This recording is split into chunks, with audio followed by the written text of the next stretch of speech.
Yo, man, what's going on? Welcome to another episode of Locker Room Talk, man. I'm your host, Big Preezy, man. I'm here with the crew.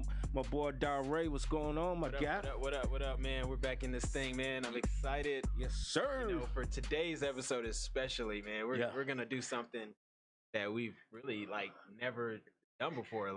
This shit gonna be historic, Yes. like a motherfucker. You know what I'm saying? It's gonna be on and popping up in here and everything. What's going on, Mimi? I'm chilling, man. You on your phone and shit. You know what I'm saying? You paying attention like that.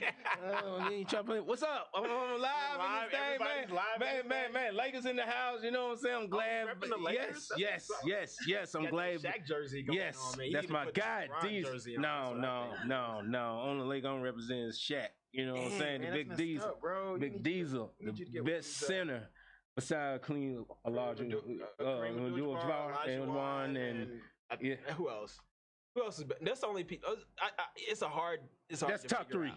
That's top three. No doubt. In Top the history three. of the game, definitely. Top three. And then I had got to put Wilt in there, but I think Wilt, you know, he might go because he don't have his. Yeah. Well, no, actually, Elijah only has 2. Wilt has 4.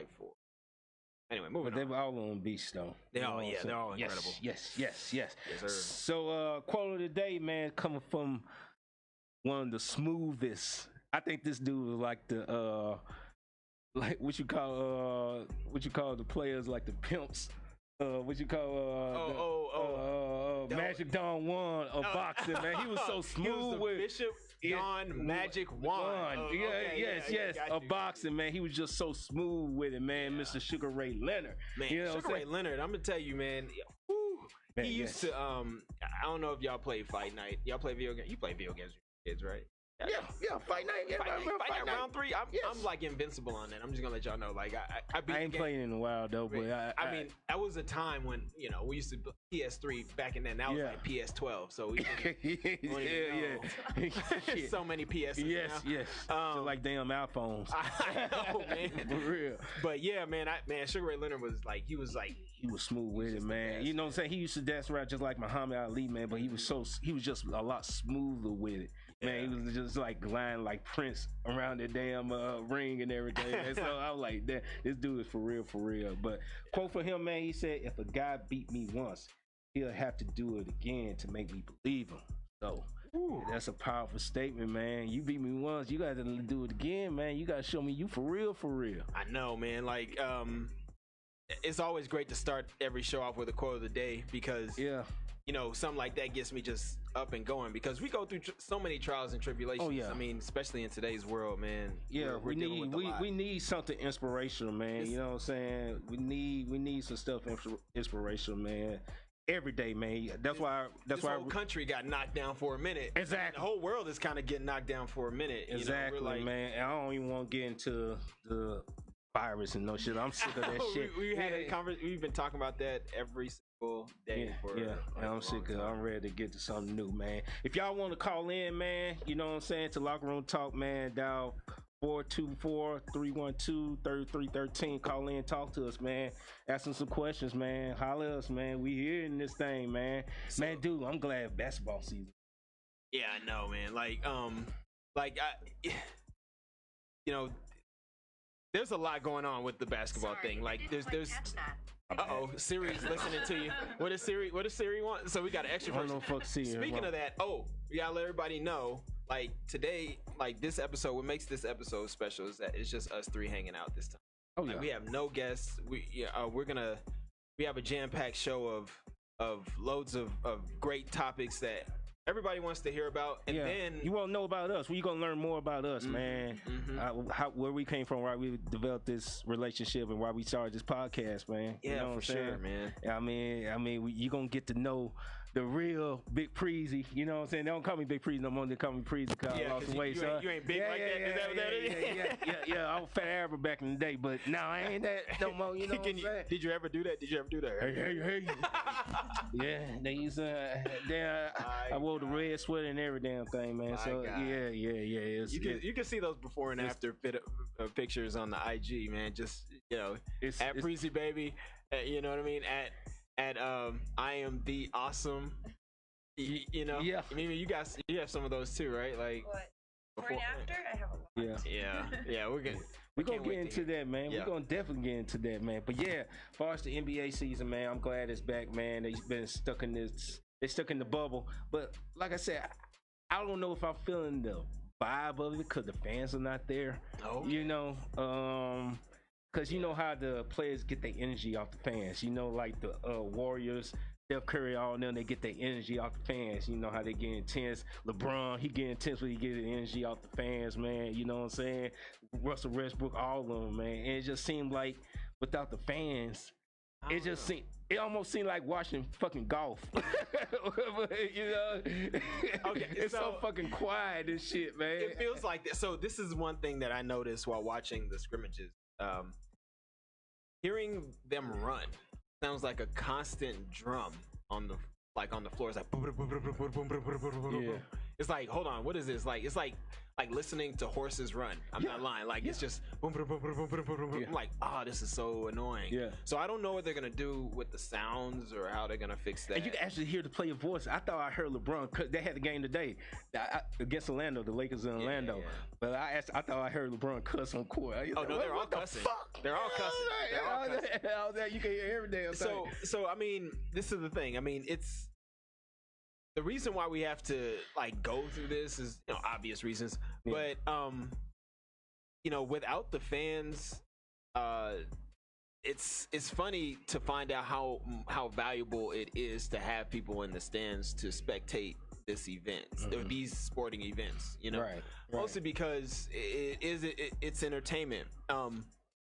There are some ways that they're trying to create sound within the arenas by like the commentators also doing more animation in their commentary, and then having like the team's names on these big jumbotrons on each side. It's a little weird though to just see the gym. I do, it does feel like AAU. AAU gym. I'm like, it don't even seem like a real NBA gym, man. It feel like it's NBA quality. I've seen the goal. I mean, this NBA quality. It looks like it. It's gonna be interesting because especially with the scrimmages, I thought they would have like maybe like practice gear on, but they have their full on uniforms. And they playing intense, man. But my own thing is, without the fans, if this pandemic lasts on to next year and they stuck in that bowl to next year, how would they keep that same energy up without the fans? That's the only thing I'm worried about. Yeah, I don't know. I mean, dude, I just hope that it's not the case. I hope it's not either. So hopefully we just have to go through this for this, and then they can go back to the arenas and they can travel. I know that even if there are fans in the stands, it'll probably be half capacity. Yeah, they might. So I think the largest arena in the NBA is like 19,500, maybe up to 20,000. So maybe 10,000 is the max now. Yeah. It's gonna suck for us that love to go to games because they're gonna double the prices on us. Exactly. And that's gonna be trash. Yeah, give us that Corona price. You almost say that? No, I don't. I do not. I'm not aligned. I'm the bullshit. I'm just trying to. Thanks for catching him. I'm not aligned with his wanting to catch any type of Corona anything. I don't even drink Corona beer.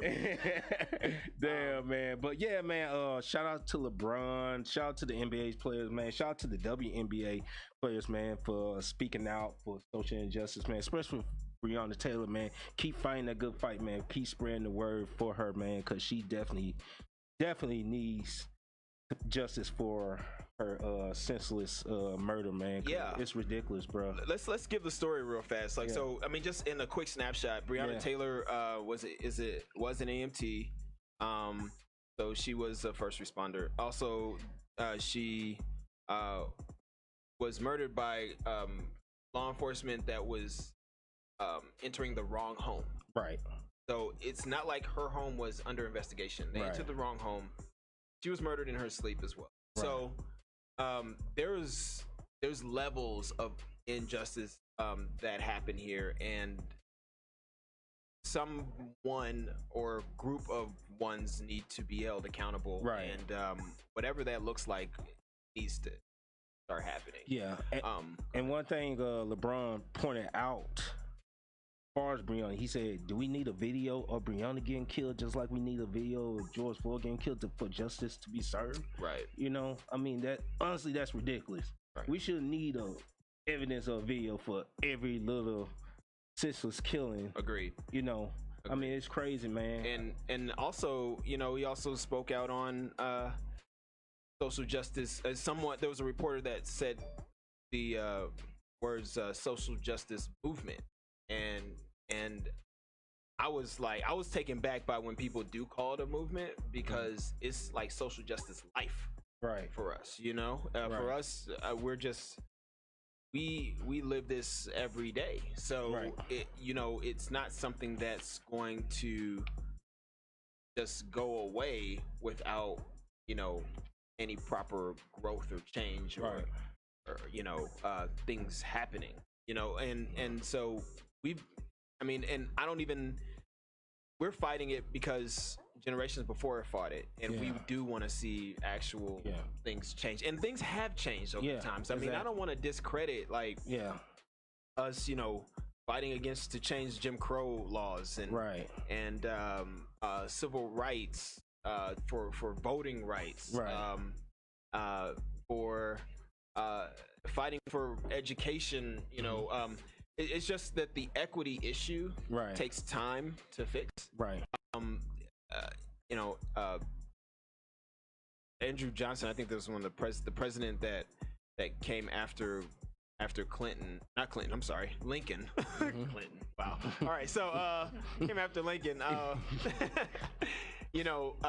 Originally, and I got this by actually reading D.L. Hughley's book, and his recent book, like Surrender White America.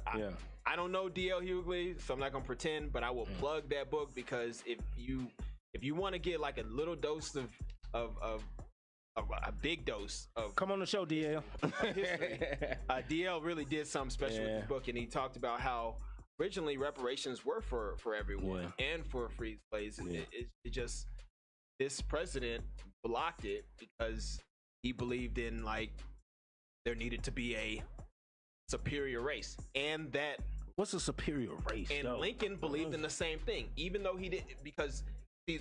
And I'm gonna answer that question. I don't, and we already know that's bullshit. Yeah. But what I'm saying is that they believed, like Lincoln even said it, like he believed in white people should still be more powerful, even though that we're freeing the slaves just because it's just the natural thing to do, and we shouldn't own humans, but we should definitely have an upper hand. That's so people say that Lincoln wasn't a racist is complete. Lincoln actually was racist. He might have did some good things, so to speak, to push the country forward, to help us, in a way. But no, he definitely was a bigot. So let's not pretend like he wasn't. So anyway, you check that book out. But anyway, man. I mean, but this is a life. It's not a movement. It's not a movement. It didn't just start. It's been happening. It's been happening, and so that's why I like about LeBron James as well. Like, he doesn't really separate himself from us, you know what I'm saying? And so that's why I like him more than Jordan. And just like with the WM, he throw him off. He been sipping on some of that Corona beer, so you gotta excuse him, y'all. You know what I'm saying? He might be feeling a little sick out of it. But yeah, man, that's just like with the WNBA players, man. Salute to the WN. We gotta support our female sports, man. 100%. More and more, you know what I'm saying? Our female sports, man, we gotta support them more, man, because they out there fighting a good fight as well, and they need more acknowledgement, man. And there's not a lot of equity there too. There should be more equity there. It should be more equity, man. And we should support it. I'm gonna watch it and I'm gonna support it. You know what I mean? So most definitely. So shout out to them. No, I seen one of the Dodger players. They when they had their game this past week. One of the players kneeled. Since we're still on sports, yes. They kneel for the flag. You got anything? So I'm a sports buff, like we all are. I was watching, just reading Fox Sports, and baseball. There's a San Francisco Giants pitcher, Sam Coonrod. So a lot of the he decided to stand while the rest of the players like kneeled. Right. And I think that's okay. Yeah. Personally, I think it's okay for him to. And I was wondering, just not to cut you off. Go ahead. I was wondering if everybody, when Cap was in playing kneeling for the flag back then, if everybody else would, if all the NFL players would kneel for the flag, the NFL couldn't do nothing. They couldn't do nothing. True. You know, I mean, it could have been too much of a big force if all the players, especially the black players, had kneeled for the flag. I think that makes perfect sense if we would have. I mean, because kneeling is a protest, and I think that's what it would made a bigger statement. You know, than just one player, just a few players just out there kneeling for the flag. If the whole, you know, all the black players in the NFL had kneeled for the flag, the NFL couldn't do nothing. No, and I think, I mean, it was hard for them to do just with the few that were choosing to kneel. Kneeling actually only means a protest to what's happening unjustifiably in the country. And it's not necessarily a universal thing. It's something that was started by Colin Kaepernick. Yeah, and I'd like to point out something else. Shannon Sharp had pointed out something real good. He said, we get on our knees to pray. We pray for our Lord and say, we get on our knees to do everything peaceful and loyal. Why Colin Kaepernick kneeled down just to protest and he lose his career for it? Right. You know, and that's the... I mean, and that's the thing, you know. That's the conundrum. That's what a lot of us are standing up and fighting for. But I think what I wanted to highlight as far as with Sam Coonrod was that he decided to stand because he said, and I'm just gonna, you know, take what he said and then I want to like dissect it a little bit. Okay. So he told reporters that after the game that as a Christian, he can't kneel before anything besides God. And that here there was more information on that because he also said something else. He said that there were some things within the Black Lives Matter movement that he doesn't agree with. So he says he said that there are aspects with the movement that he disagrees with. And then and of course DT said that he won't tune in if players kneel during a national anthem. So this is divisive, you know. And DT mean Donald Trump, y'all. I ain't no. Yeah, I just don't say the name. I don't give a fuck. Just because I don't like to give it publicity, but just because, like, as a leader, I think that there are certain things that have national attention, and you need to speak out if you're a leader, and you need to address people. And I just think that he picks and chooses what he wants to address. You know what I'm saying? He only picks what with. You know what I mean? And I think that's a problem. Yeah. You know. Yeah. But and tune in to social injustice, Donald Trump. You ain't gotta tune in to sports. Go and do your fucking job. You know what I'm saying? So I don't give a fuck. Shit. Hell. Tune into that. Yeah, tune in that shit. Like, don't tune into sport. We don't care if you turn to sports. Exactly. Like, anyway, thank you. So, but yeah, like, so this is the thing. Coonrod is just choosing. He's using Christianity as a scapegoat, and that's bullshit. Yeah, that's my point. Like, you can't say that I only kneel before anything but God. Like, the truth is, they're not kneeling before the fucking flag. Like, that doesn't make any sense. Like, we're kneeling in protest. How is kneeling before a flag like showing any type of like subservient to a flag? Changing the fucking narrative. Yeah, like. Yeah. I think that I people love changing the fucking narrative, don't boy, anybody? I know. We're used to that. All lives matter, right? Exactly. Right. So, God almighty, like, changing the story doesn't make you justify. Like, the truth is that him also using that Christianity as like some type of veil is bullshit. Like, you can't do that, man. Like, no, man. Up. So, I mean, don't put God into it, man.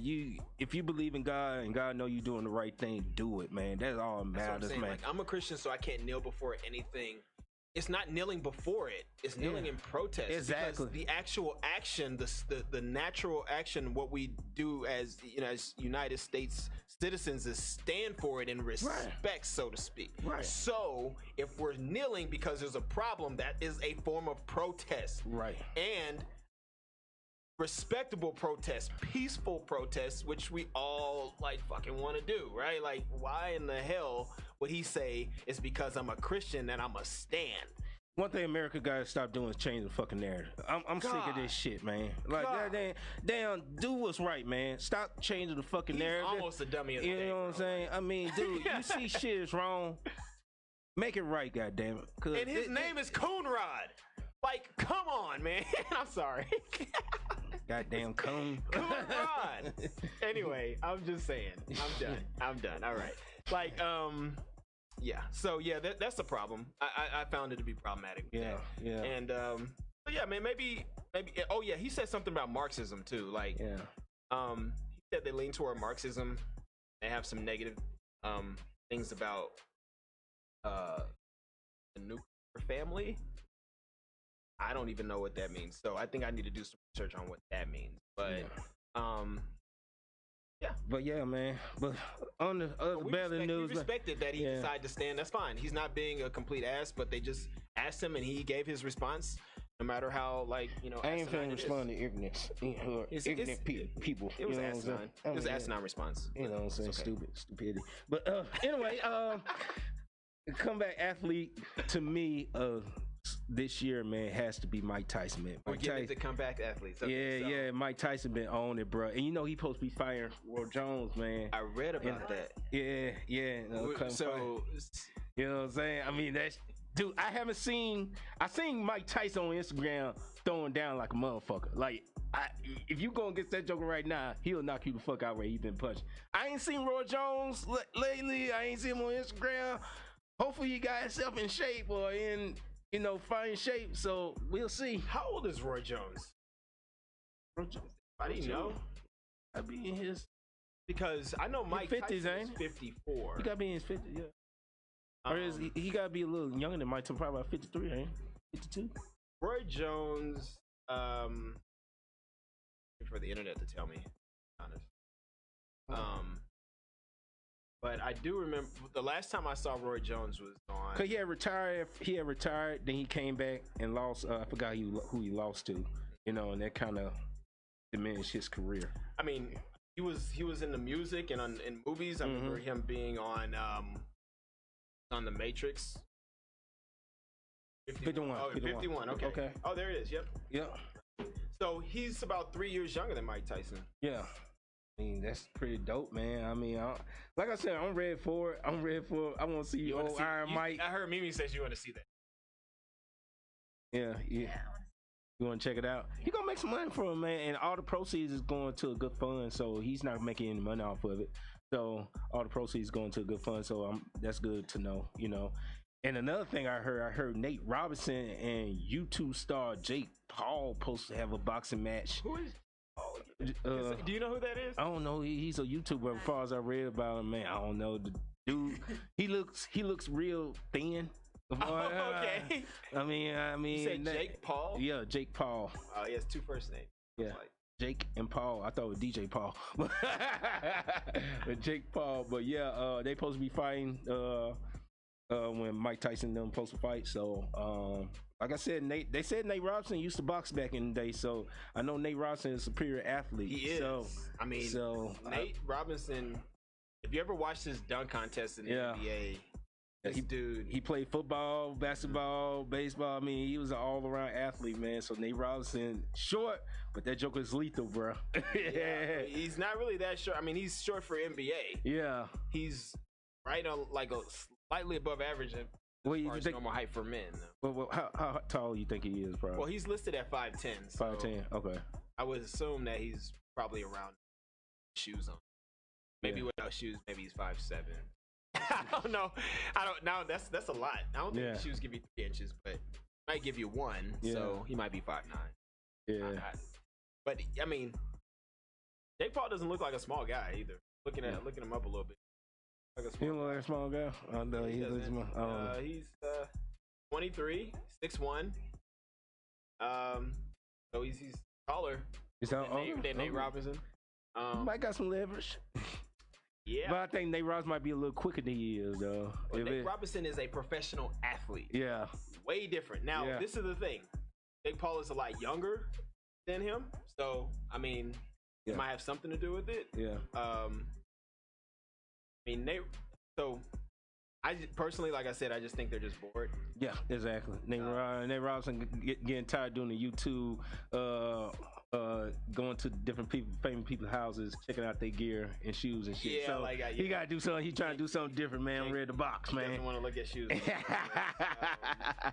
All right, man. New music that's out, man. If y'all at the, working out outside or anywhere y'all getting y'all health and fitness on, new music that's out. J. Cole got 2 new songs out, man. Pretty dope. You know what I'm saying? Trinidad James got a song out with Big Crit and Sci High the Prince. Pretty dope. What's the name of that track? It's called. You send it to me. Yeah, I just sent it to you. Find the name of that track. A lot of folks. It's called "Say It Loud." Yeah. This is Black Excellence. Yeah. T-I-B-E. This is Black Excellence. Yes. It's a dope track. Yeah. Real powerful song, man. So getting into this hip hop discussion, about J. Cole. Yeah. It's just really confusing with J. Cole. So gotta love him, right? He's elite, and we talked about better, or how you would compare him and Kendrick K-Dot, or Kendrick Lamar. And the thing is, Kendrick Lamar puts out full projects. Yeah. J. Cole just drops 2 songs and calls it. But he still he try to keep it so relevant. When the last time we heard from K-Dot in a minute, man? Since Damn, Damn came out 3 years ago now. Yeah, I mean it's been a minute. Everybody's urging for that next 3 classics. Yes. So yes. And I guess he's trying to develop another classic, man, but it's taking so long. Everybody, K-Dot, come on with it, man. Damn, do it for California, man. Shit. Damn, man, we need you out here in these streets, man. He don't need to do anything. We just need to go back and listen to his music. Go start with Overly Dedicated, and then just start listening on. You know what I mean? Section 80. You know what I mean? Good Kid, Mad City. Damn, To Pimp a Butterfly. Just put out a single or something, man. I'm gonna feel something for K. Honestly, I feel like J. Cole dropping 2 tracks at a time is still playing catch up. He's keeping an eye on him. Plus, he finna come out with an album, man. So you gotta look at that too. Yeah, okay. You know what I'm saying? I will tell you this is the great thing about J. Cole to me is that whenever you listen to his lyrics, you can. Oh yeah, and he's probably the best storyteller on this side of Slick Rick, outside of Nas. Yeah, you know what I'm saying? Most definitely. I think somebody else should do his production for his beats. I think Jay, same way about Nas. You know what I'm saying? But Nas D, he has a producer songs. His beats form. J. Cole mostly produces his own beats. You know what I'm saying? I wish he'll go to Metro Boomin or Dr. G. Dr. Genius. Yeah, different producers, man, out there, man. It's a lot of different dope producers, man. Go to Toomp, DJ Toomp, DJ I don't know about Toomp though, man. But Toomp could do it because Toomp is great. Man, Toomp did T.I. album, man. Toomp is great, dude. Man, get J. Cole behind T.I. beat, man. Ooh, yes, sir. Everybody be on J. Cole right there, brother. For real. But other music, man, we got Logic. He came out with some new music. I don't know if y'all listen to Logic. Oh, did you know Logic was half white and half black? I didn't know that. That's the running. I just say that 1,000 times because he lets everybody know 1,000 times that he's half white and half black. Okay. I mean, that's what Logic does. Is it birth parents? Yeah, his dad's black and his mom's white. Okay. It's a thing we do on the verse. We always have to say it 1,000 times because he forces everybody to know. Did you know? I'm mixed. You're mixed. Oh yeah. I didn't know. He was mixed. You didn't know. I thought he was white. You thought he was white? Yeah. But no, that's the reason why. See, you think he's white, so he has to tell you 1,000 times. Okay. Did you know that's black? His mom is white. I probably still look at him and say, "Man, you white." Somebody will think my joke is funny. It doesn't have to be us, but somebody has to. I mean, he's a good rapper, man. I'm not into his music like that. I mean, but he's pretty. I listened to a couple of his tracks. He's a dope rapper, you know. As a hip hop, he's supposed to retire after this album. Yeah, he's retiring. As a hip hop podcaster like me, I completely feel empowered to have my opinion about this guy. So I this is the thing. Logic came on the scene, did 44 bars, knocked the world on his ass. Like, it was incredible, right? Yeah. His style isn't new. It's the rapid fire style. Yeah. I mean, people pick it up in different ways. Yeah. Twista was probably the one that really popularized it before he got big, you know? Yeah. But people like, you know, Das EFX used it, like you know, old school rappers that used it. Right. Even Jay-Z when he first came on, you know what I'm saying? The originator, Dazzo did that, you know what I'm saying? That's how they rapped. Right. So it's just putting those, you know, putting as many syllables in between the beat as possible. Right. He's really good at doing that. Right. The thing that happened throughout the progression of his career is that I don't know. He did become, as far as an image perspective, he does have like a white normative culture about him. He does act like, you know, like the kid that lives. He's too uppity. He acts for like me. Preston. He acts like Preston on Kensington Street. Yeah. If you know what I mean, you know, that's his name. He's like, oh, hey, Preston, where do you live? 3010 Kensington. Oh, we know where you're from. You know what I mean? Like, so, but yeah, you know, and then he just had a kid, you know, he's pretty much white. Yeah. You know what I mean? I mean, he that's what he is. It's his life. You know, you see the pictures, you see the baby. Now that baby's white. Yeah. You know. So, shout out to Logic, man. But Logic is retiring and making space for someone else, and that's good. You know, whatever that maybe he's making space for Russ. You know, Russ is coming up. Yeah, Russ is a white rapper too. Yeah. And you know, well, he mixed though, man. He's white. Oh, of course we would think that. Wow, that's crazy. You thought Logic was white with the hair though. Russ was mixed with the hair though. It's crazy. You know, like the white people can't have like wavy, curly, long hair. Don't let me get into all that, man. The hair discussion. Yes, but DJ Khaled and Drake, you know what I'm saying? They got their 2 new songs. So, I mean, Grease and I forgot the Pop Star. Man, Drake does just, like, he just keeps making more and more songs. I can't even keep up, man. I mean, he's still putting out his, but Drake, I think Drake, after he come out with his last album, I think Drake need to take a little break. Just chill. He took a couple years before this last one, The Scorpion. Yeah, just take a little break for a minute, then come back with a Visions, man. You know, that's what I think, because it's gonna come to a point that people gonna get too over saturated with Drake music. Yeah, and also you just know what's gonna happen. Yeah, you know, when he's rapping, you're like, oh, okay. He's gonna sing a little bit. Yeah. And the cool thing is he does sing without autotune, so I appreciate that. You know what I mean? He holds without that. Yeah, but I want him to go back to that old, like people love saying old Drake, the old this and that, and the old this and that. I want some old artists go back to that. Better. Let's just keep it real. I want the lyrical. In the beginning of any artist, especially in hip hop, when they start and they come out, their first 2 albums are always gonna be like the precipice of their careers. It's so funny in hip hop how they start at the peak. Mm-hmm. You know, when you finally hear about them, they're at the peak.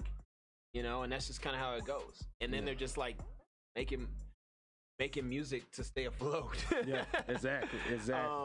I personally think that So Far Gone, like or Nothing Was the Same, or just incredible. Yeah, Nothing Was the Same is on the radio. Thank Me Later or whatever or something like that. Those are all great. Like I was that 2009 to 2012 era. Like, it was incredible. Yeah, great times for that guy. And you know, that's good for me. Honestly, I don't need the guy to keep making music. You know, I kind of look at hip hop as like real, like I break it down into like canvas painting painters, you know, how they work, because you know some of the greatest artists that we know only have like a few great paintings, right? So if they find a really great canvas, great, producer would be the canvas maker. Yeah. And then they find their brushes and they paint, and that's their lyrics and their rap and their songs. Like, if they only got 2, so be it. Like, I'm okay. You know what I'm saying? I don't need, Drake to make any more good music. I have enough because there's more guys coming out. I feel like, you know what I'm saying? There's more guys coming up, and that space, could be for them. But if Drake come out with some more music, people gonna listen to it. So, I mean, it is what it is. Fuck it. You know what I'm saying? Drake gonna be Drake. Goddamn, the motherfucker guy's on damn plane. So shit. I mean, come on now. I know, yeah. The boy's on an all-time high, man. I hope Megan Thee Stallion is doing okay too. Hope she's okay. Yeah. Shout out to Megan Thee Stallion. What do you think about that, Mimi? Did you read on that how she got shot? It's not totally. I don't think. You don't think it was him? No, I hope it's not, man. Yeah, because that's bad for us. Yeah, they're putting more pressure on us, man. Like, goddamn, every time I think about that, I think about that Eddie Murphy movie, Harlem Nights, man, where he shot a girl in the foot. Yeah. Yeah, oh my God. Harlem Nights is a classic. Yes, classic movie, man. But back on the I just want to loop back to social justice real fast, because I wanted to speak on like something that we talked on like off camera, was how certain rappers are asked questions about, or certain people in the spotlight are asked questions about social injustice, like Lil Wayne, and how like the way he responded, saying like a white cop saved his life.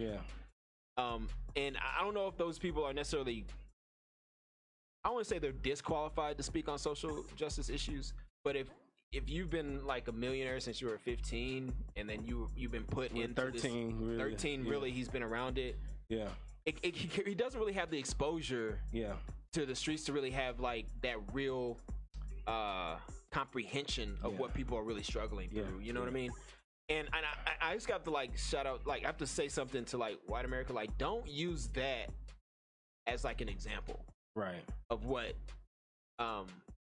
Black America or some of us feel, because that's not even half a white American reality. Even Lil Wayne said it himself, he's stuck in his own boat, he's stuck in his own vibe. He don't listen to nobody else's music but his when he's riding around. So I mean, I don't think they give a proper lens into the Black experience, is what I'm saying. Like, importantly, I think that the real lens is like, if you're a white person in this country and you're used to a white normative society, and then you're noticing things are changing, and you have a Black colleague that you care about, talk to them.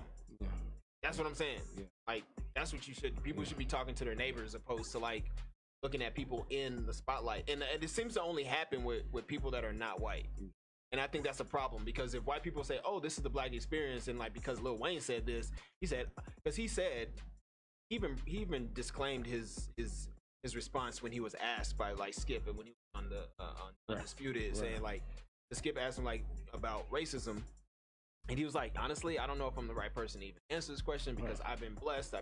Grew up. He asked it truthfully, and he's like, when I go to my show and I see most white people, I thought that was an example of like racism not existing. But that's because to him, he's been catered to by multiple types of people his entire life, because of what he represents and the image that is behind him. So yeah, I mean, no offense to him, you know what I'm saying? Exactly. I mean, that's just the way he was brought up. So I mean, and he was right. Don't ask me questions like that, because I'm not the person to answer. Exactly. My point exactly. Like, that's not a lens into the Black experience. But anyway, exactly. Let's move on. Oh yeah. What we got? What else we got to talk about? Well, we got to get into, man, dude, how we met and how we got started in this thing. Doing this though. I'm doing the interview. Go do I'm it, man. doing this one, guys. Let's go you know what get I'm saying? it, man. Because shit. I'm ready for it, goddamn it. So I got some shit I gotta get off my fucking chest. Fuck. You know what I'm saying? You won't know about Preezy today. You can fucking know about Preezy. So today is gonna be the reintroduction of Team Locker Room Talk, right? Yeah, how we met, man. Goddamn, how we got into this shit, man. How we want to do this podcast shit, man. How we want to take this podcast to another level, man. And the only way we can take it to another level by by the people, man, by our listeners, man. So y'all keep on listening, man. Keep on supporting us, man. You know what I'm saying? And everything, bro. Cause we out here, you know what I'm saying, spreading the word, helping out these businesses, man. Trying to promote everybody who needs promotion, man, as far as their business, man. Shout us out, man. You know what I'm saying? So without further ado, we about to get into these motherfucking shits. Get into the motherfucking shits, man. I can't say it like you, bro. I can't say it like about to get into the motherfucking shits. God damn it. Thank you, know bro. What I'm saying? Hell yeah, man. But yeah, the reason behind Locker Room Talk, man, I came up with the idea. I mean, I was your normal fat kid in a country ass neighborhood, man. Okay. Well, let me ask the questions. Let me ask the questions. Okay. Can I please? Yeah, go on. Can I please question, bro? start getting it? Because all right. So anyway, so yeah, Preezy Baby. Yeah. And Mimi. So at Preezy Baby and at I am the awesome. Yes. Right. So yes, this is a beautiful like collection the way this happened. So let's start off. I'm actually gonna use my manners and we're gonna go with ladies first because we know I want to end with you because I know your story is like yeah like it's out hell there. Yeah. Let's do it. God damn it. So we already know like you said, Preezy, like we want to celebrate people's journey in fitness and entrepreneurship. Exactly. And everybody got a story, man, and we want everybody to come on here and tell their story. Everybody loves a good story, and everybody want to learn something new, man. We want to celebrate that story, right? We want to say like there's process to getting great.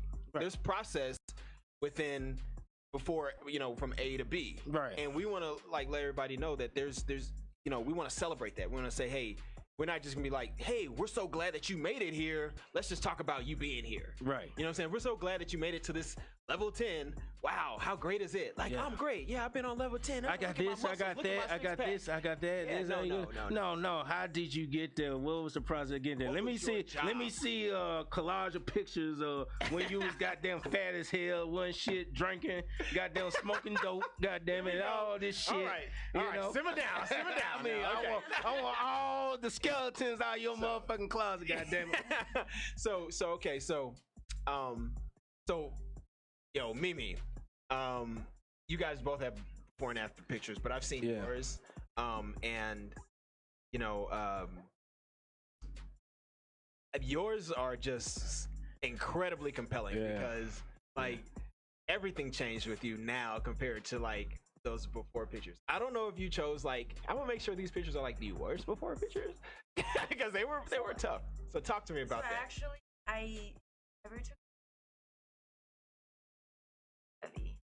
Okay, and how long ago was that? I was always a fat kid. Okay. Like I grew up being fat because, like I love eating rice for breakfast, lunch, dinner. Snack, rice. Like rice. Yeah. Yeah, so our dessert is rice.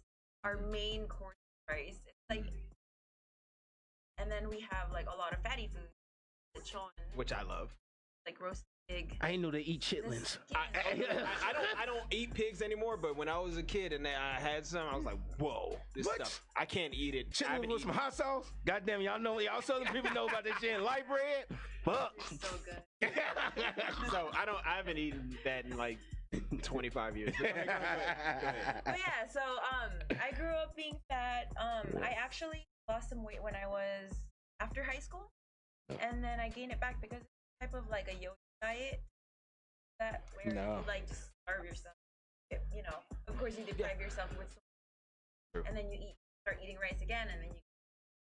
So I've been back in 2000. I would say 2013. That's when but I'm tired. My mom actually called me fat.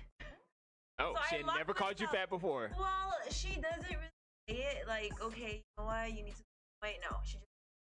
Yeah, she just gut away and say, your ass is fat. It wasn't my language, so it was more hurtful. Oh, damn. Yeah, so I was like, okay. What's the language for Filipino language? It's called taba. Taba. Yeah, like. So I locked myself in the room. Yeah. How do you say fat ass in Filipino? I know. I've been thinking the same thing. I don't know what. Say you fat ass. Mataba. Mataba? Mataba. It sounds like you're saying motherfucker. Mataba. Okay, cool. Anyway, sorry, digress. Go ahead. So, where was it? Okay. Yeah, She so called you fat. 2012, yeah. So that's when I actually noticed it as well because I had a hard time going up and down the stairs. Like, my breathing was bad. When I walk, I can't breathe. And I'm just like, something's not right. So, that's when I actually broke up with my ex-boyfriend. 2012. And I decided to. But the funny thing is, I actually lost the weight. I did paleo, which strict, like no grains, nothing. Yeah, it's just all protein. Exactly. And I lost a lot of weight. I was doing boxing and CrossFit. And then I gained it back because I started introducing rice again in my diet. So I gained it back. How much did you lose? 100 pounds. Oh wow, a whole body. So what was your highest weight? Because I'm gonna do that with both of you guys. So the thing is, I did myself when I already lost weight when I myself. It was 245. After you lost weight, it was 245. Not the 100 pounds, but I probably lost like 25 pounds. I would say. So you were almost 300 then. It was bad. And you're how tall? I thought I looked good. And how tall are you? I am 5'7". Wow. Yeah, I was really heavy. And I was looking at my pictures. I didn't really pay attention to it. Maybe, I don't know why, but I started looking at it. I start comparing myself to like my friends. I'm like, God, like I look so fat. And being a girl that I am, I'm very insecure. So I get that insecurity a lot. But even when I got skinny, I am, because I have that mentality. Yeah. Like, oh I mean, God, honestly, like I saw the Instagram for like the first time you started like really talking on your Instagram, and I was like, wow, like that's a level though. You know what I mean? Like you're like, oh, like I'm insecure about these, this midriff. I don't wear midriffs, and then I was like, girl, you good? Like just do that. I'm sure Preezy tell you that all the time. But I'm just saying, like, it's dope to see that progression. Like you putting that voice on it and that story on it, like saying like, oh, I was insecure and I still am insecure. You know what I mean? Because you made rapid change. You know what I'm saying? Yeah, it was dope, man, how you changed like that and shit, man. And it took all the motivation your mom for calling you a fat ass. The motivation for your mom. That's it. The motivation for your mom. So that was the cracking point, huh? That was like the changing point. Yeah, that hurt me. And that was a lot. You said 2012 or 20. Oh, so that 8 years ago. Lot, yeah. Man, it hurt. So is your mom? Is she fat or she's skinny? Of course, she gave birth before. You better not call your mama fat on that. No. She'll be on your ass right now. Oh no, we're not gonna say she's bad. But I am giving the interview, so I'm supposed to answer hard questions. So I'm immune to like being responsible for the answer. She not fat, she thick. She thick, slim thick. All right. My mama thick. All right, that's what's up. So your main source of fitness throughout all this was CrossFit and boxing. Oh yeah, I love CrossFit and boxing. I see myself without boxing or CrossFit. Like I live by it. Wow. Like it's amazing. CrossFit. I did boxing first because I thought CrossFit was gonna. A lot of people like, oh, you're gonna. People do pull a lot of muscles doing that. But people get injured because they don't have the correct form and they try to lift heavy. Technique and knowing your limits and your progressions. So that would be the right way to put it. Exactly. Okay. Yeah. So a lot of people are getting injured with that. Get too excited. They're like, okay, heavy, I can too. That's me. Without the correct form. I always get hurt that way. Yeah. So, but boxing, I never got injured with boxing. Oh, boxing is great. It's a perfect cardio stress reliever. So I do recommend even as boxing. So with boxing, what do you do? Because I actually just kind of got into it myself. I mean, I used to spar in college, but like getting back into it with the pads and the. So I started with boxing. The heavy bag. I go to UFC gym. So I do the heavy bag. I do the classes. It's a 1 hour class, warm up and then bag work and then person. But I did private coach, like a one-on-one coaching. That's with the okay. And everything. That's how I learned it. That's why whenever I hold them for him or whatever. But yeah, it's a good stress, especially on the heavy bag. Punch that, man. It's let it go. Yeah. Let it go. That's what's up. Yeah, it's a really good workout. So, go ahead. Did you? And then so I actually gained the weight. So like I said, I gained the weight back. Well, it wasn't. It was actually 214 pounds. Oh, okay. I went back to 200. pounds. And then I did start diet. It's called RP Strength. Wow. It's that's what he's doing right now. I got him into it. Yeah. And it's amazing. You guys should definitely check it out. It's it basically counts your macros. They have an app or templates available. The templates is a little bit more confusing, but the app itself, it's confusing at first, but you'll get used to it. It just tells you what you eat throughout the day. There's 4 meals. You can 6 meals. And you eat a lot of fucking protein. Yeah. Shit. It's a lot of protein. But you don't deprive on carbs. Right. There's still carbs. You can still eat rice. What's your choice of protein? No, I'm a chicken junkie. Yeah, goddamn. Yeah. You can have chicken, beef. I like beef. Okay. Yeah, chicken. Pork, not as much. When I started dating him, because he doesn't work. Black folks have learned that it kills us. Yeah, exactly. Filipinos knows that too, but they don't care. Oh, okay. Yeah, so I stopped eating pork. But I do use a lot of chicken and ground turkey now. Okay. But yeah. That's what's up. Yeah, man. I mean, I know the protein thing. I relate to that, and especially I'm a plant-based protein person. So, tell you, man, it's tough. Just having to find I don't know, actually. I do understand why you'd use animal protein, especially if you're working on dropping weight. You know what I mean? Because whenever you eat plant-based, you have to eat a lot of carbs. That's just the way it works. About plant-based, the protein lentils, that's high in protein, right? Yeah, lentils. Most beans are a good source. And also I use one nutrition shake a day, and then a lot of I use a lot of organic tofu as well. And there's tempeh as well that I put in food. So I do that, and it's easy to season, and I just use a lot of that. So it's a lot of beans mashed together. It is a lot of carbs. So if you're tracking your carbs, affect your. But this is the thing, if you do the vegetables, then you stay away from the processed carbs, like the grains. So I actually don't eat a lot of rice. I don't eat a lot of rice at all. I put a lot of vegetables in everything. I trust me, and I'm Nigerian, much like exactly rice and everything. And jollof rice is my favorite, I promise. But I just don't eat a lot of rice in my everyday. So a whole lot of broccoli and mushrooms, loads of mushrooms. I have lots of mushrooms. Can't fuck with mushrooms. I'm telling you, they're really good. Anyway, broccoli, mushrooms, all the whole vegetable mix, like peppers, stuff like that. And I mix that up and I season it well. But my protein, or the concentrated protein, I get protein out of everything now. But the concentrated protein, where it's more than carbs, you know what I'm saying? It's a higher ratio than the carbs. Is definitely coming from most beans. Because soy is a bean, mung bean, tempeh has parts of soy and other beans. I've even taken advantage of some of the companies that have made these processed proteins. Trader Joe's has a great ground plant meat. It's really good, and it's not Beyond. So I actually don't even eat Beyond or Impossible meat. So are we doing your introduction now? I'm gonna ask you the fucking question, goddamn.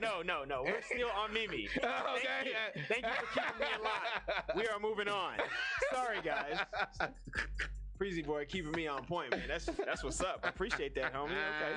I don't know what I do, man. Do what you gotta do. Yeah. So I mean that's amazing.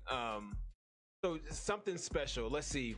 Because I'm just introducing off the cuff. I actually didn't even really prepare anything. I just wanted us to just have this conversation, So for every young girl who's going through what you're going through, what can you tell them how you went through? What can motivate them to, hey, I can do this shit. I think for everyone that's going through trying to wait, to just don't listen to I mean, I listen to my mom. That's why I actually got to where I'm at now. Because you tell her that? Oh, yeah, she knows because she actually knows because I went to my room. I locked myself in the room and I just started crying. Wow. And I didn't go out the room. And she was just like, okay. The next day I was like, I don't want to eat. You see, so it kind of started in the unhealthy way, but then I learned my way up. And I think that's how weight loss is most of the time. You don't really learn anything until you fail. Got it. And I think that's actually one of the keys that I've learned. I had to fail in order. You had to fail up. That's a real thing. Fail up is real. And I failed so many times. Just the only important thing is you have to keep back up. It's you get back up and keep going. Because it's so hard to start over and over again, and I've done it, where I gained the weight. I mean, I lost the weight and then lost the weight probably like 4 times. And it was heartbreaking. So where are you now in your journey? Where do you see yourself now in this? So right now, I'm just happy with what I have. I mean, I'm still trying to lose weight because the lightest I've been was 155. I'm actually at 175 right now. So I actually posted it on my IG when I was really skinny. I was 155 and I was so tiny, and I didn't realize how skinny I was until I saw those pictures. I was like, oh my god, I was skinny, but it looked unhealthy. And then even then, that moment, I thought I was still fat. Crazy. So it's kind of like it's a mental thing more than ever, and it's really hard to overcome that because you grew up. It's the fat kid in me. Exactly. Whole life you see that image. That's interesting. I think that can apply across the board for a lot of things. Yeah, and a lot of people actually reached out to me. They're going through this thing. They lost the weight and then they have the fat mentality basically. They're like, okay, I still feel fat. Like, oh, I don't have. So another thing is abs. It's overrated. 100%, I agree. Over fucking rated. Damn, man, I've been working on my abs like a motherfucker, man. What's wrong with y'all? I'm just shit. I've been trying to get that damn 6-pack and shit. I mean, there's some people that can't get abs. I know some people. They're in there, but their body isn't built. They got the keg factor. Genetics. Genetics. Wow. Well, and so I don't even want to. Breezy asked a really great question. Like, before we transfer over to this guy, and I don't think I feel like speaking right now. I'm just bullshitting. Pigs flying. I'm just bullshitting. You don't want to talk. I'm just bullshitting. So no, it's a really inspirational story. Your story. Yeah. And we're blessed to I'm blessed to be in the presence of both of you, for that matter. Just knowing these stories. But what he said, you said, don't ever give up. Keep going. Like I said, failure is part of your. Got it. So in the trenches, give me one example of when you failed and you decided to say I'm not gonna quit, or I'm not gonna allow this to stop me. That's when I gained the weight back. I was too routine, and then I was looking at myself in the mirror. It's funny because right when after I ate lunch with my parents, we went to a Filipino restaurant, and Filipino restaurants, boy, just fatty food. I took off my clothes, literally took off my clothes, went on the right in front of the mirror, took a picture of myself, and I was like, this is it, I'm done. I don't know what it was, but it maybe is the way the way I felt, not fitting anymore. And I was like, this is it. I'm over it, because I did it so many times where I actually lost the weight, and then all the hard work just crashed. Felt like that. Okay, that's it, I'm done. I'm gonna do this for myself. I want to be healthy. And then another thing is my family actually has diabetes, heart problems. So yeah, that's another thing that pushed me. I'm like, I can't, because when I was young, 13 years old, I was actually positive for diabetes. Wow. so adult onset diabetes, the type 2. Yeah. Wow. And you can beat those. You can beat that. So have you gone back to yeah, you're good. It's good. Your pancreas is working now. Yep. Yes. Yes. See, so you can cure that thing. That's what's up. Yep. Fight diabetes. Fuck diabetes. Yeah, yep. man. All right, so all that shit. That is the. Oh, I am the awesome. Oh yeah, she did. That's what's up, man. Yeah. She's trying to get her open up to talk. God damn it. She did on this one. And we've been so blessed to have it. So thank you. Now. And we're about to turn it over. Now we ready to talk about you, bro. Did we talk about me? No. We was gonna talk about how you got them dreads and shit. I mean, like that. How long it take you to grow them dreads and shit like man, that? Man, I just stopped cutting my hair one day. That's all it was. And I was just like, fuck it. I don't care what these people think about me. Yeah, cause I tried to grow my shit out, but you saw what happened there. I've got a goddamn bald spot growing, so I ain't growing my hair. Oh, poor guy. Yeah. Yeah, it was like you really feel sorry for me. I don't feel sorry for me. But anyway, yeah, man. So, you know, like we were highlighting about the, you know, about our podcast and Locker Room Talk, and your idea that you know, when you share with me, Preezy, like our first conversation about you wanting to do this. Oh, no doubt. And I asked you about your story. And that was like a 2-hour long conversation. Yeah, but we're gonna condense that because we ain't got that much time. Goddamn it! I mean, I was just giving emphasis to like how moved I was by the story that you gave, and so let's just try to like condense it, like you said. Okay. Oh, we got a call. That's what's up. Hello, you on the line with Locker Room Talk, man? What's going on? Hi. So this is Landy, the comedian. I'm actually outside. I'm trying to get in. Outside, she's trying to get in. Okay, well, Phil said he's gonna be out there for. Yeah, you could at least ask her a question, man. Come on, that's good. Okay. You want me to ask a question too? Yeah. Okay. So have y'all been tested for coronavirus? And if you have, did you get the testing through your nose or through your throat? I've never. I never got tested, and you get tested through the nose. Yes. Through the nose? Okay, because I feel like someone should write to them and let them know that as females, we like it down the throat. Wow. So I've been tested, and I guess in the throat. I was told that the nose is rough. So can I just like opt out and take it down the throat? I don't really know. I just like I don't know anything about putting nothing down my throat. I don't because they didn't even give me the option. They're like, okay, so this is gonna go in your nose, and you know, it's okay, it's cool. I'm gonna just email Trump. Email. He gonna tell you put it down your throat. You know what he gonna say. I'm gonna tell him that I'm black. Because if he knows that I'm black, he won't respond. He won't, you know. And, oh my God, who is this? She's amazing. To reach out to him to find out, because I can only take it through the throat. I can't do it in the nose. Yeah, I don't think it's healthy to do it through the nose. I think it's healthy to do it through the throat only. I guess. Phil is on his way. Yes, he's definitely on his way. I love it. All right. Thanks so much. Thank you so much. What's your name? Landy, the comedian. Landy, you're amazing and super funny. I can't wait to meet you. Oh, no doubt. Yeah, we definitely gotta have you on Locker Room Talk, man. Okay, thank you. All right, well, I'll see y'all soon. All right. Hold on. Okay, bye. Yeah, man, that was that was the best call I think we've ever had. In the nose. I was like, what the fuck? I've never. So I was like, I don't think throat is an option. I didn't think it was an option. It is an option. Okay. I'd rather have down the nose. I feel conflicted. Something going down my fucking throat. Pause. Pause.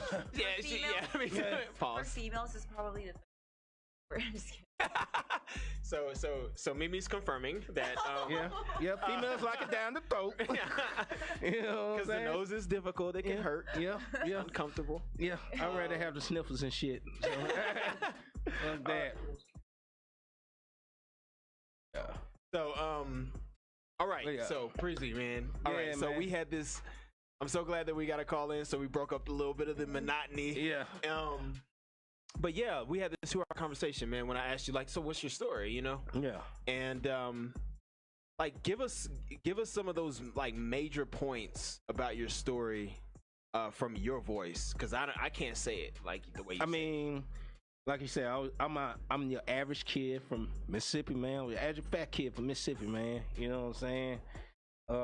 Growing up, you know, I was popular in high school and shit, man, but I was just your cool ass big popular fat kid. You know what I'm saying? No, the kids are, I mean, they talked about me, yeah, because of my weight and shit. They said, man, you fat shit, man. You got titties and all this type of shit. I mean, yeah, kids back in Mississippi, they were rude as fuck, you know what I'm saying? But it made me stronger, man. I ain't give a damn, but I used to joke on them back because half them motherfuckers was ugly too. So at least I had a cute face and shit, and them motherfuckers was ugly and shit, you know what I'm saying? I had something to back my shit up. I just had titties and shit, so I said, well, okay, you know? But, yeah, there was a lot of insecurities about that, man, and the breaking point for us the first breaking point when I had lost my good friend of mine, Travis Kendall. You know what I'm saying? He was obese, and he died from complications as far as medication. Not taking his medication. Was it a heart condition? Yeah, and everything. And they brought me into Epiphany. Said, man, I need to get my shit together. You know, so I started working out in the gym and shit like that. So were you like in the early stage? This is you're talking about high school now. So yeah. Were you actually? Because you talked about playing football and I was playing football in high school. So how did that work? I mean, how did it work out? Dude, we used to run laps and shit, man. I always been the last one running my lap. They used to say I used to walk instead of run, but I'd be like, damn, I'm fucking running, goddamn it. They say I'm walking. Hold on, I gotta break this up. So they say, Freezy, you walking? You be like, no, I'm running. I'm running, goddamn it. I'm running, goddamn it. They say I'm walking. Fuck that. I like that. I always walking fast. Yeah, I'm walking fast. Goddamn, little legs were chomping, but goddamn, I'm like, man. But I mean, playing football. Tried to play basketball, but I got cut. You know what I'm saying, and all that. It was just trying to keep in shape, man. I had to keep in shape to play football. You know what I'm saying? What I wish I'd known then, what I know now. I've probably been a great athlete in high school, but I wasn't motivated. You know what I'm saying? I was hooked on the fucking table, eating goddamn Vienna sausages and goddamn jelly sandwiches. You know about that shit, goddamn. I mean, what do you like? Is it like? So, like, Mimi said, like, it was because, like, part of her, like, diet, like, so that's the majority of what you were eating that you think that contributed to you being, like, overweight? Yeah, Mom, I was hooked to the damn table. My mom used to cook all the time. Like I said, like she said, they used to eat rice for breakfast. We ate rice for breakfast. Yeah, it ran in the family? Yeah, rice, pork chops, biscuits, for breakfast? Yes. Yes. Did I just use Yes, goddamn soul food for goddamn breakfast. Bruh. Rice and gravy and shit like that. And homemade biscuits, pork chops. Oh my God, y'all ate that for breakfast? Yes. Damn. Yes. That makes sense. Yeah, that shit. It's all coming together now. Yeah, it's coming together. I had the double chin and the goddamn flat tires on the side of my goddamn stomach. So, I mean, what it is. I was like, dude, it was a real problem. But, what brought me through it, man, after he had passed, I started losing weight. How old were you when he passed? I think I was like 18. Okay. Mm-hmm. So, senior in high school? Yeah. So, I started try to lose weight, man. Try running, try to go into the gym, shit like that, you know. But I ain't knew the proper way to lose weight. So I was still going to the gym, but I was still eating bad. Got it. You know what I'm saying? This was right after high school. Yeah. So I knew the knowledge as far as getting healthy. I ain't knew you had to go on I had to eat fucking healthy every day. You know, I used to go work out and I still go eat a goddamn McDonald's cheeseburger. You know, shit like that. Don't do that shit, man, because you're not going to get no fucking well. Working out. Trying to actually make some progress. Right. So when I finally got to college and shit, I was still on my health tip and everything. When I really broke down when my mom had passed. Okay. So when my mom had passed, that's when was she overweight as well? No. The only reason I'm asking. No. She was overweight in her younger days, but she lost a lot of weight because of medical conditions. Got it. You know, she had congestive heart failure, diabetes, high blood pressure, all the normal stuff that us Africans mostly deal with. So after she passed away, you know, that fucked me up truly bad. Cause me and my mom was like this, best friends. So you know what I'm saying. So I mean, that was during college. Yeah, that was after I graduated. Okay. When my younger brother, he was finna graduate. Okay. Yeah. So when she had passed, I went through this deep depression. I said, man, I started saying fuck life. I don't care if I live or die. I started drinking. smoking, you know what I'm saying, just going through this deep depression, bro. Yeah. And I had to advise myself. I mean, I had to talk to my pastor and everything, man. And I mean, he tried to help me, but the one thing that really pulled me out of that funk, I was like, what will my mama think? That's a good. That's a very what will my mama question. think? What will my mama think if she saw me doing? I mean, what was like her legacy with you that kind of like? She said, don't let my death be in vain, you know. Oh, that's what's up. Yeah. That's really good. Yeah. You know what I'm saying? I live, I mean, I die to make y'all life. When I leave here, I want y'all to make sure y'all are all right, you know, and everything. So that was she basically lived for, and that was she, you know, died for. She that's wanted me, and she didn't want us to after she died, she didn't want us to fail, you know. Yeah. That was her main concern. She didn't want us to fail. And that's the main thing that triggered me to get my life together. You know what I'm saying? When she had passed away, I'm like, damn, she passed away now. I gotta go through this, but I'm doing all this drinking and smoking and shit. This shit not helping. I'm going through this deep depression. I'm only killing myself and I'm gaining weight. Yeah. It got to a point I was weighing 350 fucking pounds.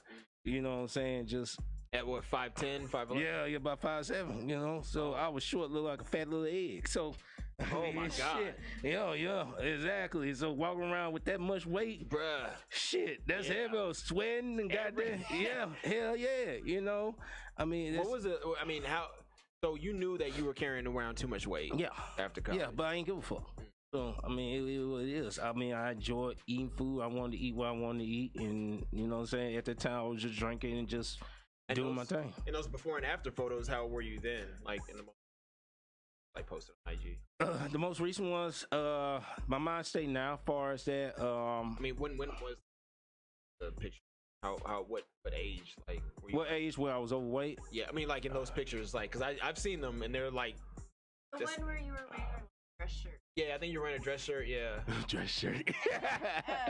Like the one with the hat. Yeah, that was. Yeah. Oh, yeah. I think I was around about 25, 26. Okay. Yeah. Around about that age, man. Like I said, I was really overweight, but I was insecure about myself too, man. Like I said, man, I used to go to, you know, I like to dress and shit. So I used to go to the designer stores. My friends, we used to go out. I mean, no, the attire was on point. Yeah. But I used to be all fucked up because my friends their clothes used to cost less.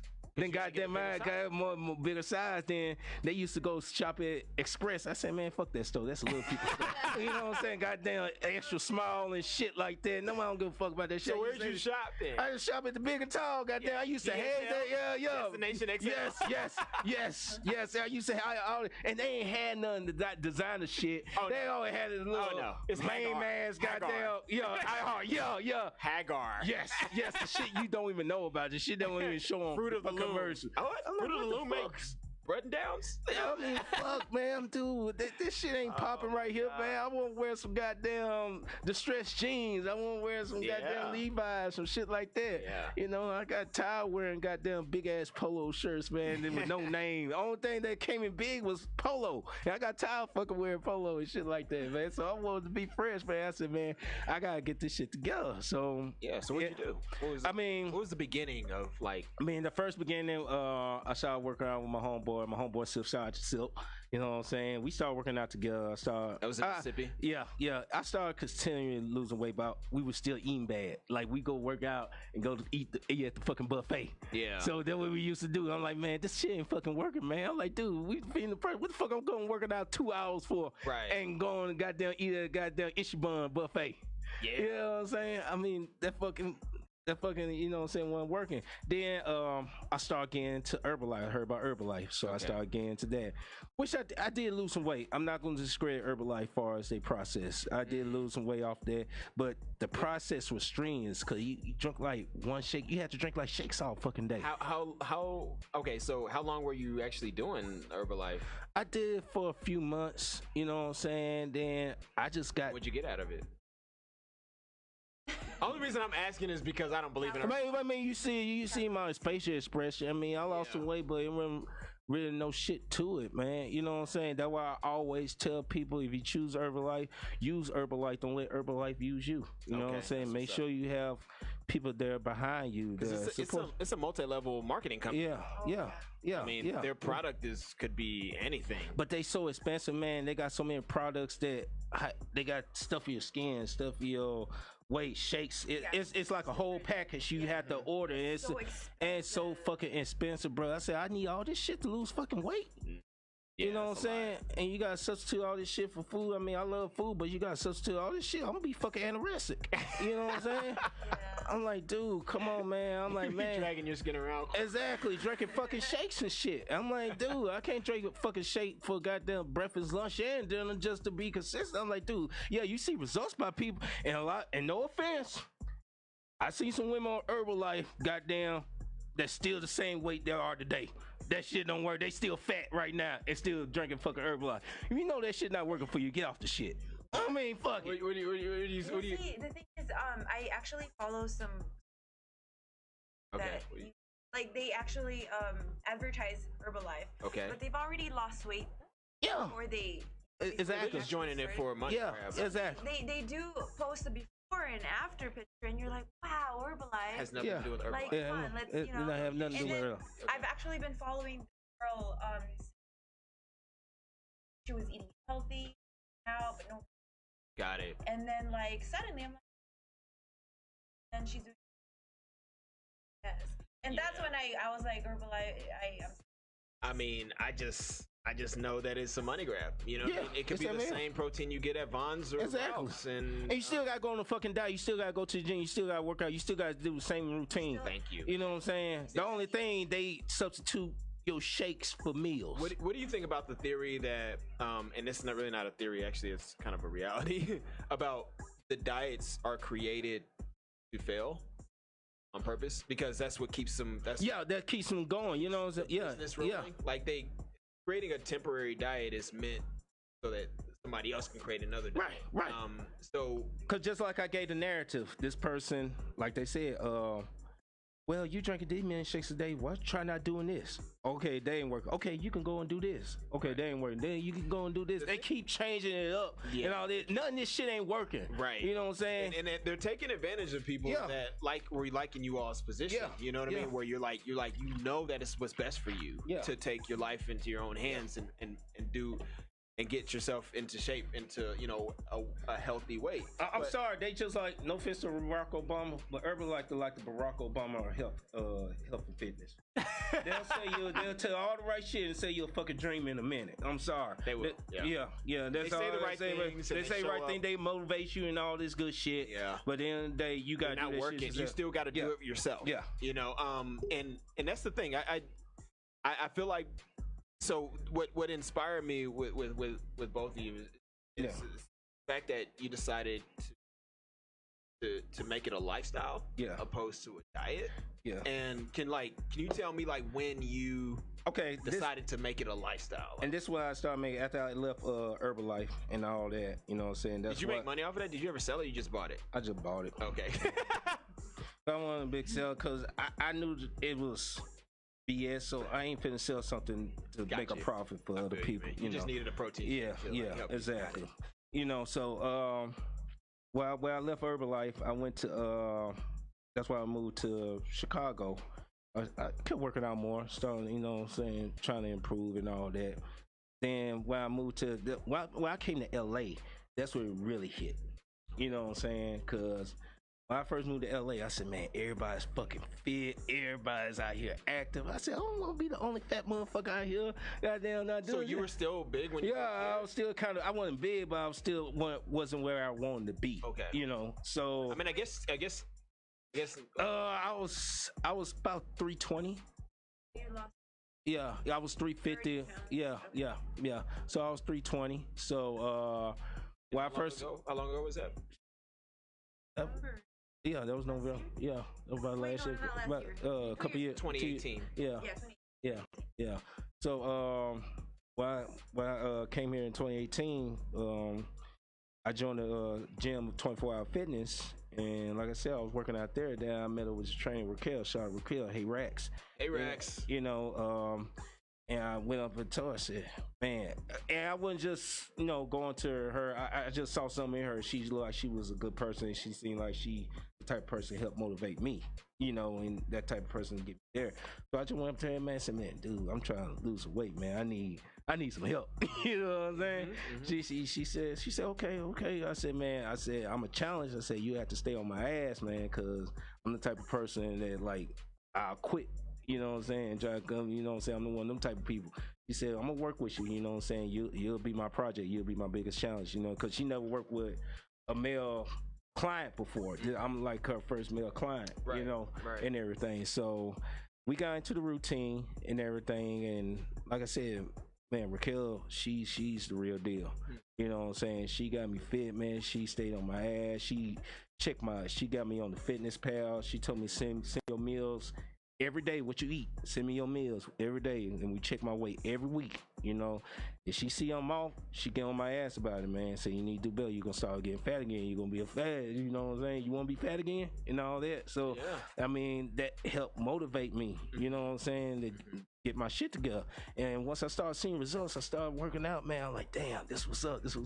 I said, man, I gotta stick with you, man. You gonna be the one for me, man. You gonna be my life coach and all that, man. I want you to stick with me and all that. Then she had got offered another job and went to Fit Nation. And I'm like, fuck, you finna leave 24 hours? She said, yeah. She's like, damn. She said, why you don't come over to Fit Nation with me? So I said, okay, cool. Yeah. So that's why I went on here and joined Fit Nation, man. Shout out to Art and all them, man, and everything. Art's been on the show, man. He's amazing. Yeah, and everything, man. And like I said, it was a complete transformation from there, bro. So where are you now? Because this was 2018, 2020.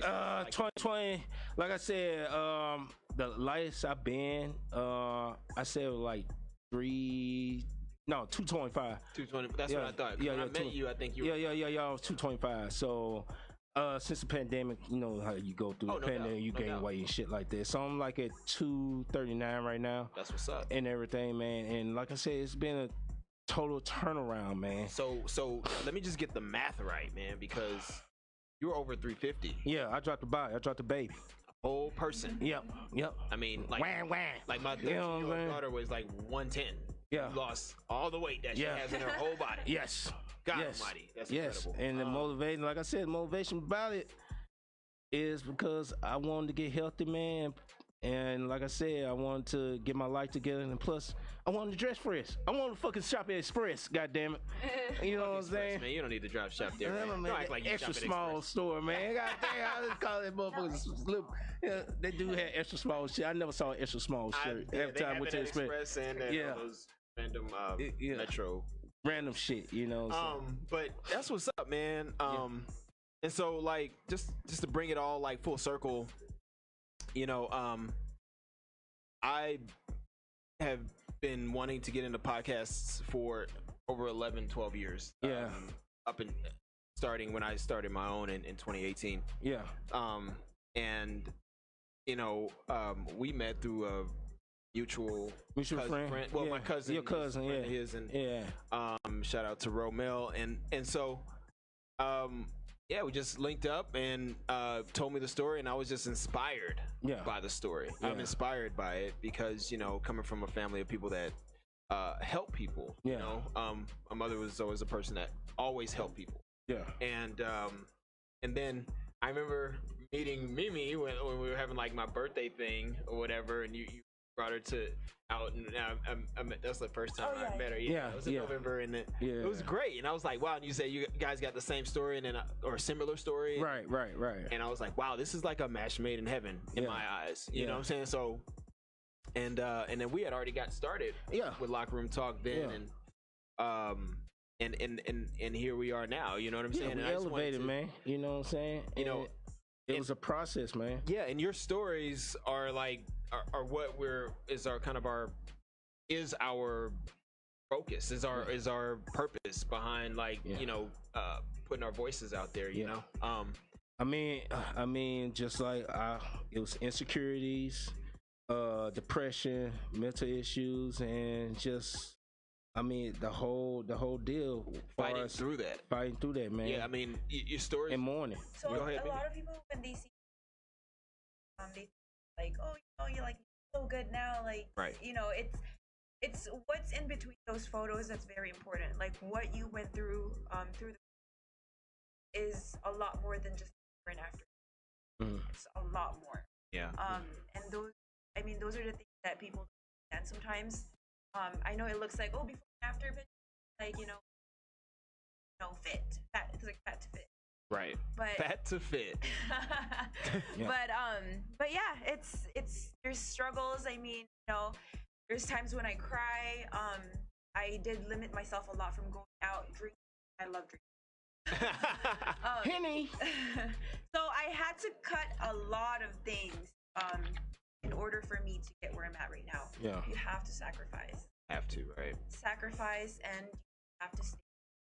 Oh yeah, and another thing, while I start losing weight a little bit more, I heard that goddamn man grew 2 inches. Goddamn it, that goddamn man grew 10 inches. Goddamn it, I was looking in the mirror. I said, "Oh shit!" If you must know. I said, "Oh shit, it's coming! It's coming! Literally. It's coming! Goddamn it!" I was like, "Oh shit, I gotta keep on pushing with this motherfucker here, boy." With I said, "Yes, hey guys, if you fan up, stomach, you know." Hey, I know. Hey, big guys, it's some benefits. You can see it. It's a benefits to losing weight, bro. I'm telling you, bro. That goddamn man come out, goddamn it. And that goddamn man. That man. God, you know what I'm saying? I've never. I call my shit John, but you know what I'm saying? But that man. Names. Yes. It's a double impact. Boom. All right.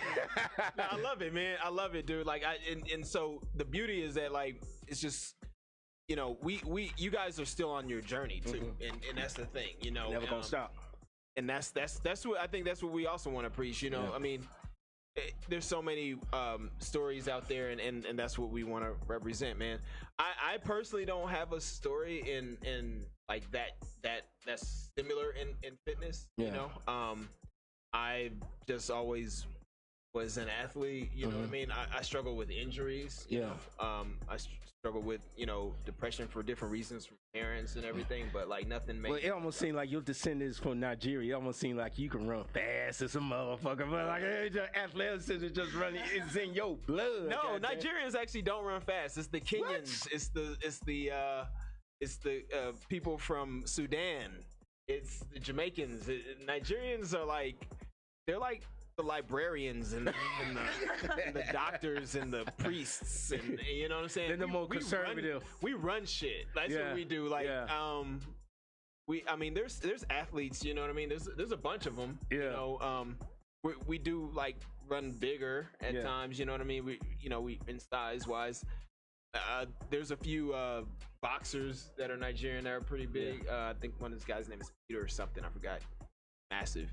But you know, my mother's from, you know, United States. Okay. You know, you got, you know, there, and we, you know, my parents, you know, met in college, and you know, there it is. 3 boys later, here we are. But but what got you into fitness? You know.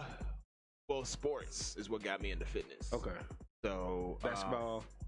I actually originally was into football and soccer. So my father being Nigerian, we played soccer as kids. But yeah, I mean, that's what we did. I mean, but my story is like, it's not as like as compelling as you guys. You know, we're, you know, we don't need to necessarily get into all mine. You know what I mean? We're gonna get into it, goddamn it, because we need to learn more about Darray, man. His journey as well. You know what I'm saying? Where you get the long Nigerian hair? How you grow that? Is it some type of oil or some type of shit like that? No, man, you just stop growing. You stop cutting your hair, man. I tried that. It don't work. Okay. So my daughter was born. I decided to stop cutting my hair, and I had I had kind of an afro at the time, and I don't like afros. Yeah. On men, you know what I mean? Yeah. So, and I don't like cornrows either, but I didn't want to cut it, and so I had a friend that said, "Hey, I'll just lock it up for you. I'll twist it up," and so I just never took it out, and it turned into this. You know what I'm saying? But yeah, man. But yeah, man, that's That's all you get for today, man. Man, we gotta get on here and get out of here, man. Yeah. But shout out to everybody, man.